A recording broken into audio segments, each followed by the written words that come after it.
व्यासपीठावरील मान्यवर उपस्थित बंधू भगिनींनो, आज आपण सगळे शिवराज्याभिषेकाच्या निमित्ताने इथे जमलो आहोत. या मुंबईतलीच एक महत्त्वाची आठवण सांगून मी सुरुवात करतो. मुंबईमध्ये शिवाजी महाराजांचा पुतळा नव्हता. 60च्या दशकात आदरणीय यशवंतराव चव्हाणांनी पहिला शिवाजी महाराजांचा पुतळा मुंबईमध्ये बसवला. त्याचं अनावरण करताना यशवंतराव असं म्हणाले की शिवाजी महाराज झाले नसते तर काय घडलं असतं हे वेगळं सांगण्याची गरज नाही आहे, कारण पाकिस्तानची सीमा तुमच्या माझ्या घरापर्यंत येऊन भिडली असती. या एका वाक्यात शिवाजी महाराजांचं ऐतिहासिक कार्य यशवंतरावांनी सांगितलेलं आहे.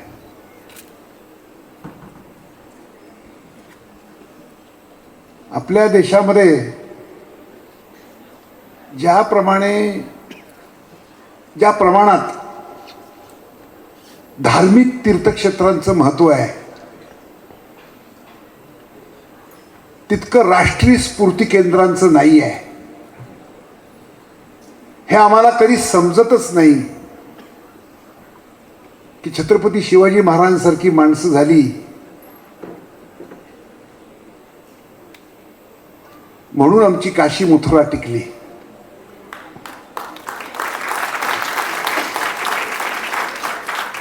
जितकं एखाद्या समाजामध्ये भक्तिपीठांना महत्व आहे, त्याच्यापेक्षा खूप जास्त शक्तिपीठांना निर्माण झालं पाहिजे आहे.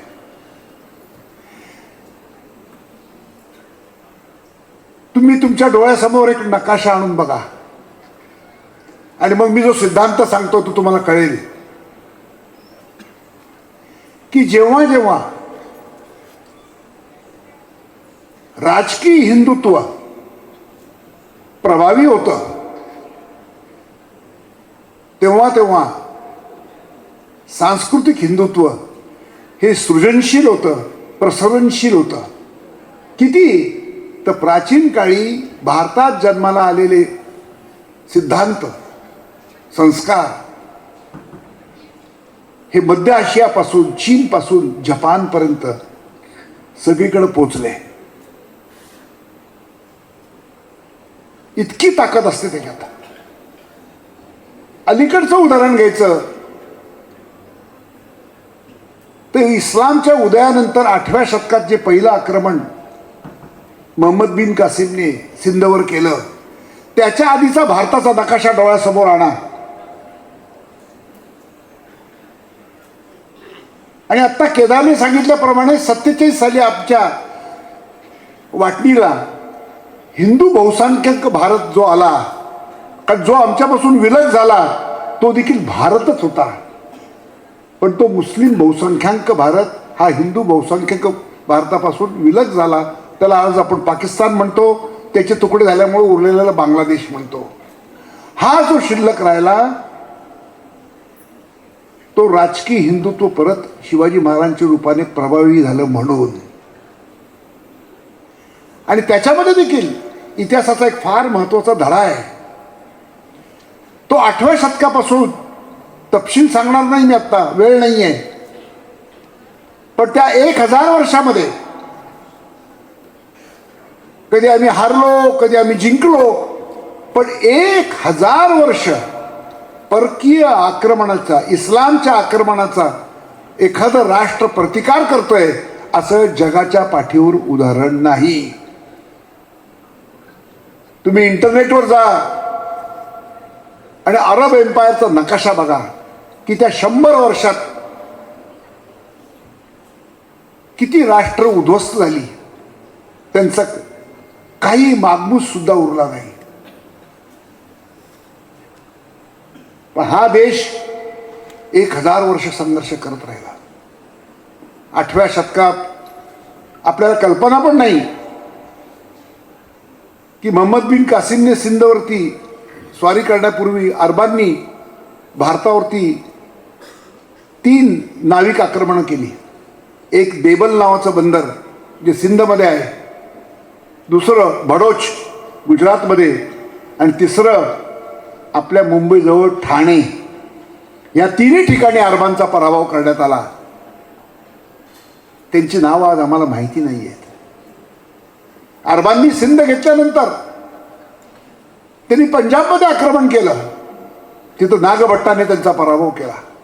त्यांनी गुजरातवर आक्रमण केलं, गुजरातमध्ये चालुक्यांचा सेनापती पुलकेशी दुसरा, हा पुलकेशी वेगळा आहे, तुम्ही जो इतिहासात वाचता तो नाही, त्याने त्यांचा पराभव केला. काश्मीर 14व्या शतकापर्यंत लढत राहिला.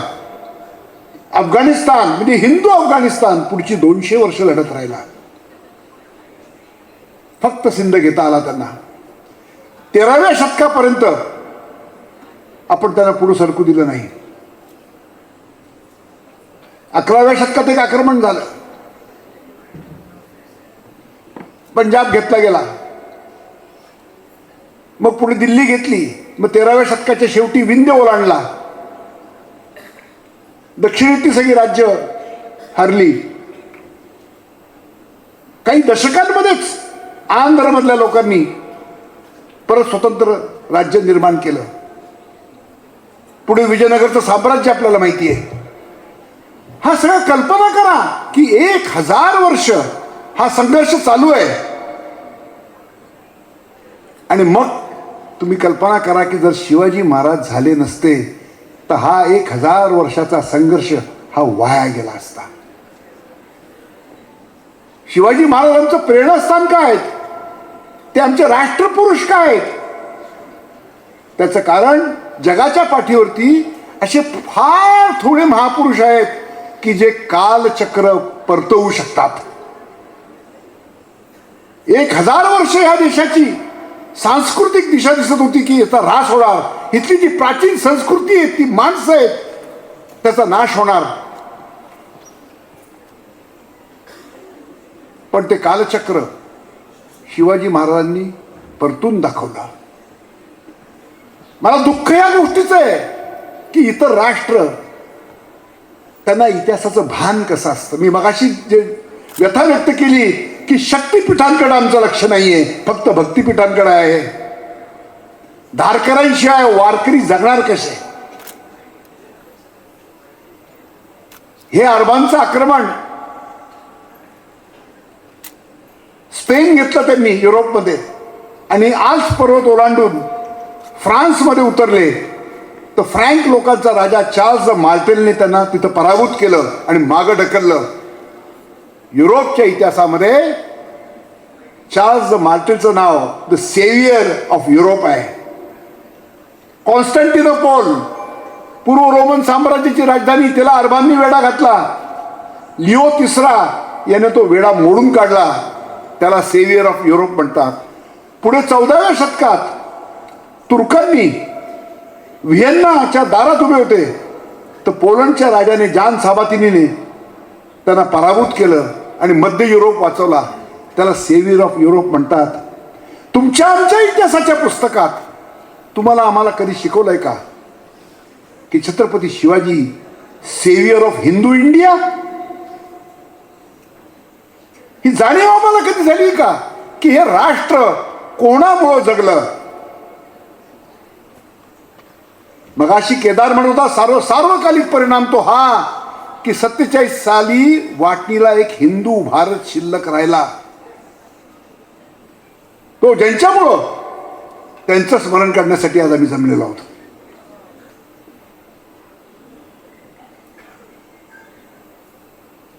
दुर्दैवाने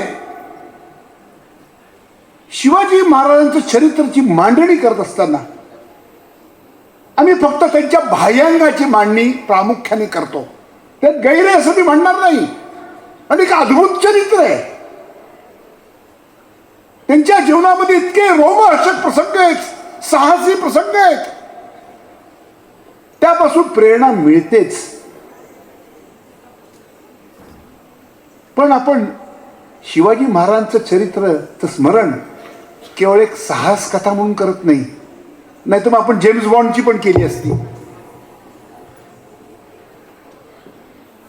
शिवाजी महाराजांच्या चरित्राचं जे अंतरंग आहे ते स्वतःचा जो काही सांस्कृतिक संकोच झालेला आहे त्यातून समाजाला बाहेर काढण्याचा ते प्रयत्न करतायत. मगाशी सांगितलं की संस्कृत मुद्रा आहे. दक्षिण दिग्विजयामध्ये एक शंकराचं आणि एक विष्णूचं देऊळ भ्रष्ट करून त्याच्या मशिदी केल्या होत्या. त्या मशिदी पाडून त्यांनी त्याची परत देवळं केली. नेताजी पालकरला परत स्वधर्मात घेतलं. या देशाच्या इतिहासात एकमेव महापुरुष आहे की ज्यांनी भाषा शुद्धी हा राज्याचा अधिकृत विषय बनवला, राज्य व्यवहार कोश बनवला की ते पर्शियन शब्द आपल्या भाषेतून काढून टाकले पाहिजे आहेत.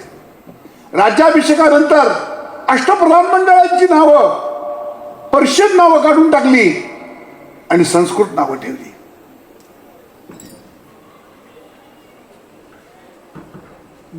जेणेकरून सर्व जिथं हिंदूंचे मठ मंदिर असतील, संत असतील, त्यांना भरघोस देणग्या दिल्या. स्वतःच्या राज्याचं लष्करी किंवा मुलकी प्रशासन अपवाद सापडणार नाही तुम्हाला. अगदी पूर्वी शहाजी महाराजांनी पाठवलेले जे काही 7-8 मुसलमान होते पण ते वगळता पुढं त्यांनी ते खऱ्या अर्थाने ते स्वराज्य होतं. त्यांच्या हयातीत हेनरी रेव्हिंग्टनने पत्रात लिहिलेलं आहे की जनरल ऑफ हिंदू फोर्सेस.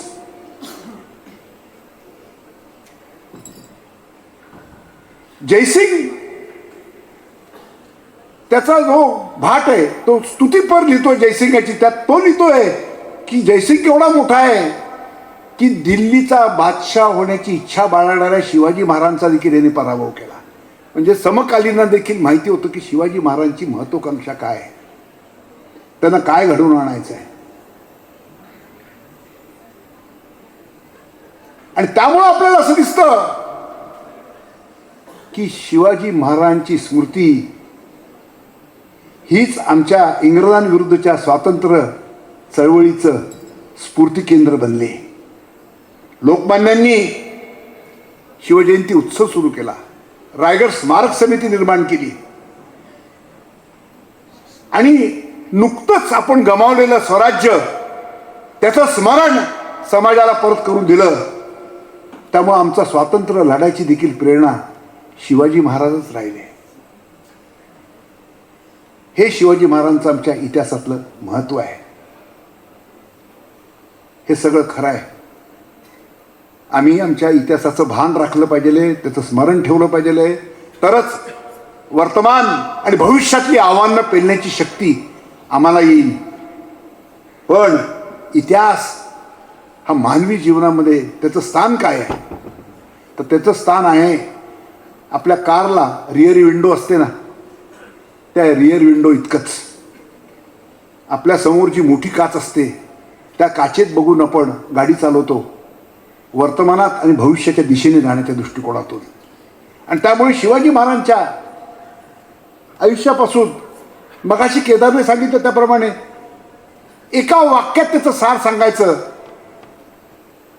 तर आयुष्यामध्ये मग व्यक्तिगत किंवा सामूहिक, राष्ट्रीय अनेक वेळेला अवघड अशी आव्हानं निर्माण होतात. त्यावेळेला शिवाजी महाराज आम्हाला सांगतात अशक्य काही नाही आहे, अवघड असेल. आणि त्यामुळं आज आम्हाला वर्तमानामध्ये प्रेरणा देण्यासाठी शिवाजी महाराज आहेत. आणि शिवाजी महाराजांच्या बरोबरच त्यांनी जो राखला त्या हिंदू समाजामध्ये ब्रिटिश काळामध्ये, मी त्याला इष्टापत्ती म्हणतो. इंग्रजांनी तशी इच्छा निर्माण त्या कल्पनेतून घडलं नाही, पण वस्तुस्थिती ही आहे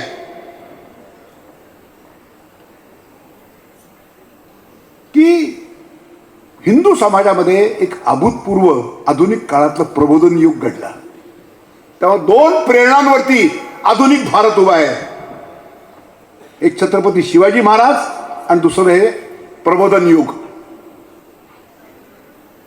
तुम्ही जर मुंबईचा विचार केला तर एल्फिन्स्टन कॉलेज, आणि पुण्याचा विचार केला तर डेक्कन कॉलेज हे इंग्रजांनी सुरू केलेल्या संस्था, पण ज्या कीर्ती कॉलेजने हा कार्यक्रम केलाय, हे बाकी सगळ्या जर तुम्ही संस्था बघितल्या, मुंबईतल्या, पुण्यातल्या, दर्पण वर्तमानपत्र हे महाराष्ट्रामध्ये सगळ्यात पहिलं वर्तमानपत्र मुंबईत, दुसरं केसरी पुण्यात, ह्या सगळ्या हिंदू, सामान्य हिंदू म्हणजे श्रीमंत हिंदू नाही, अतिसामान्य कनिष्ठ मध्यमवर्गीय हिंदूंनी समाजातून, आपल्या समाजातून सर्व प्रकारची शक्ती प्राप्त करून मग शिक्षण क्षेत्र नाही, जीवनाचं असं एकही क्षेत्र नाही आहे की ज्या क्षेत्रामध्ये त्यांनी काम उभं केलं नाही. मग महिलांसाठी असेल, अनेक प्रकारच्या आपल्या धर्मचिकित्सा, कठोर धर्मचिकित्सा, आपल्या सामाजिक परंपरा, त्याच्यामध्ये चुकीचं काही असेल, मग ते सती प्रथेपासून विधवांची स्थिती असेल, अस्पृश्यता असेल, असा कोणता प्रश्न आहे की ज्या प्रश्नावरती ह्या समाजामध्ये प्रचंड मंथन झालं नाही.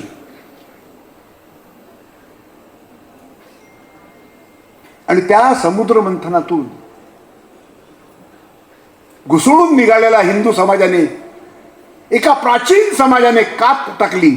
आणि आज 21व्या शतकात हा आत्मविश्वासाने उभा असलेला जो हिंदू समाज, बदललेला हिंदू समाज दिसतोय, तो शिवाजी महाराजांनी तो हिंदू समाज जिवंत ठेवला आणि या प्रबोधन युगाने त्याला आकार दिला. हे त्याचं सगळ्यात महत्व आहे. आणि त्या दृष्टिकोनातून विचार करता आपल्याला आपल्या पूर्वजांच्या पिढ्यांनी खूप काही दिलंय.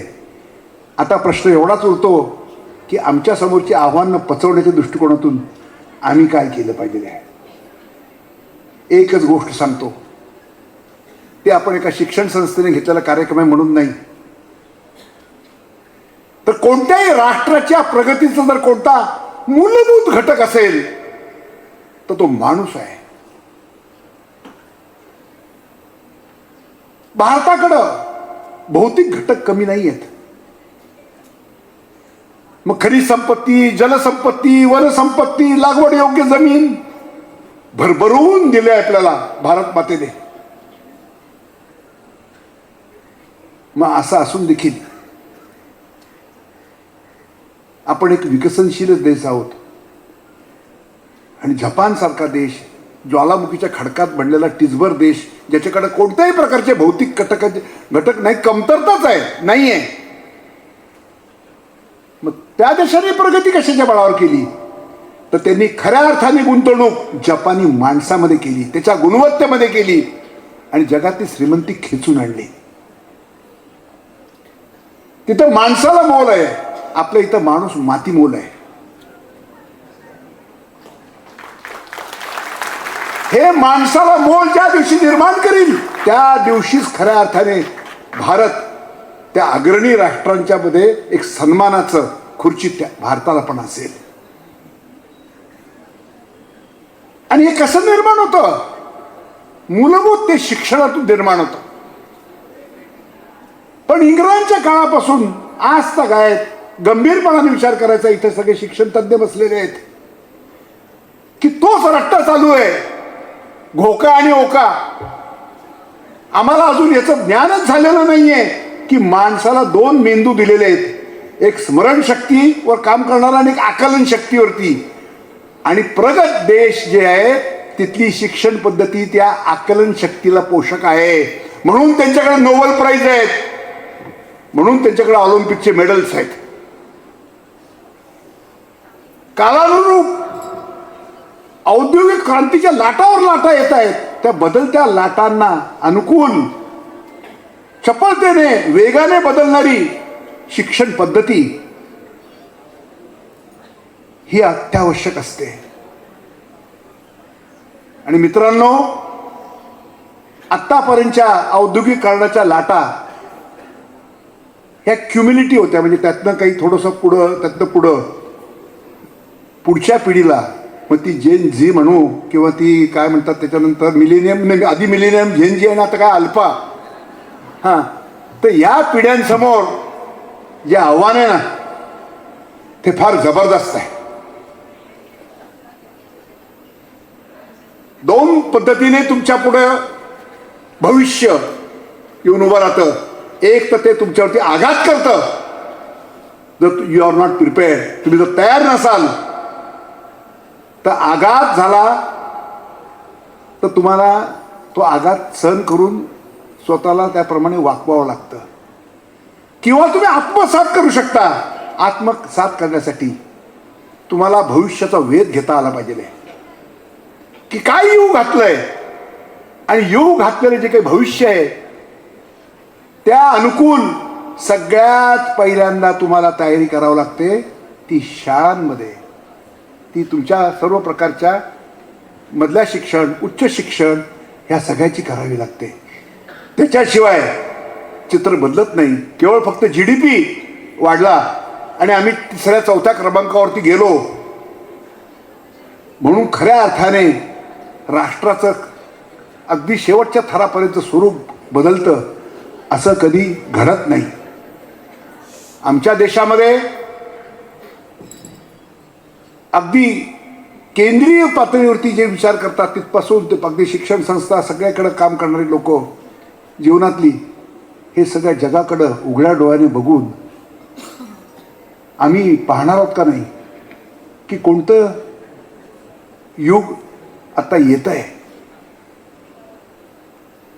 ते तंत्रज्ञान काय, म्हणजे युद्धापासून ते उत्पादनापर्यंत सगळ्या प्रकारचं जे काही अर्थशास्त्र असतं या सगळ्याचं स्वरूप बदलणार आहे. बदलत चाललंय जगामध्ये. युद्धाचं तर स्वरूप आपण पाहिलं युक्रेनच्या युद्धामध्ये, आज ड्रोन किंवा इराणच्या युद्धामध्ये आपण पाहिलं, भारत पाकिस्तानच्या अगदी छोट्याशा युद्धामध्ये देखील आपण पाहिलं की सगळ्या युद्धाचं साधनं बदलत आहेत. वेगाने त्याचं तंत्रज्ञान बदलत आहे. शिक्षणामध्ये तर आम्हाला फार गंभीरपणाने विचार करावा लागणार आहे की आमचे BA, BSc, BComच्या ज्या डिग्र्या आहेत याचं काय मोल उरलेलं आहे, त्याचं पुनर्मूल्यांकन आम्ही करणार आहोत का नाही परखडपणाने. आम्ही नवीन काय करू शकतो, आणि नवीन करायला जर आम्हाला स्वातंत्र्य नसेल तर आमच्या न्यू एज्युकेशन पॉलिसीमध्ये जर पहिली गोष्ट काही असली पाहिजे तर शिक्षण संस्थांना भावी पिढ्या घडवण्यासाठी त्या पिढ्यांना अनुकूल तेच आम्हाला शिकवायचंय. टेन्युअर्ड प्रोफेसरसाठी आपण कॉलेजेस चालवत नाहीये, विद्यार्थ्यांसाठी चालवतो आहोत. तर विद्यार्थ्यांची गरज काय, त्यांना आज काय शिकवलं पाहिजे. माफ करा, इथं अनेक प्राध्यापक बसलेले आहेत, अनेकांच्या म्हणजे केवळ प्राध्यापकच नाही, तसंच इंडस्ट्रीमध्ये होणार आहे, जीवनाच्या प्रत्येक क्षेत्रात होणार आहे की आम्हाला विचार करावा लागेल की आमच्या भावी पिढ्यांसाठी आम्हाला हे सगळं काम चालवायचं आहे. आणि ज्या वेळेला अशा प्रकारचा जसं एक प्रबोधन युगात घडलं तसं आता पुन्हा एकदा जी पुढची झेप घ्यायचं स्वप्न आपण बघतो. मी विश्वगुरू वगैरे होण्याची स्वप्न बघत नाही आहे. पहिल्यांदा आपल्या पायावर भक्कमपणाने सन्मानाने उभे राहूया. ते साध्य कसं करता येईल, ते साध्य करण्याचा मार्ग एकच आहे. समाजामध्ये गडबड अशी होते, आपल्याकडे ती मानसिकता जास्त आहे की हिमालयाच्या उंचीच्या माणसांकडे आम्ही पाहत राहतो फक्त, आणि त्यांच्याकडे बघू नका, त्यांच्यापासून प्रेरणा घ्या. आणि जगातले कोणती राष्ट्र पुढे आहेत जिथल्या सामान्य माणसाची सरासरी गुणवत्ता ही जास्त आहे, उंचावलेली आहे, त्या समाजाचा दर्जा तुम्हाला वेगळा आढळतो. आणि जर भारताला त्या दिशेने जर न्यायचं असेल तर आपल्याला अशी कालचक्र बदलण्याची शक्ती आणि प्रेरणा फक्त शिवाजी महाराज देऊ शकतात.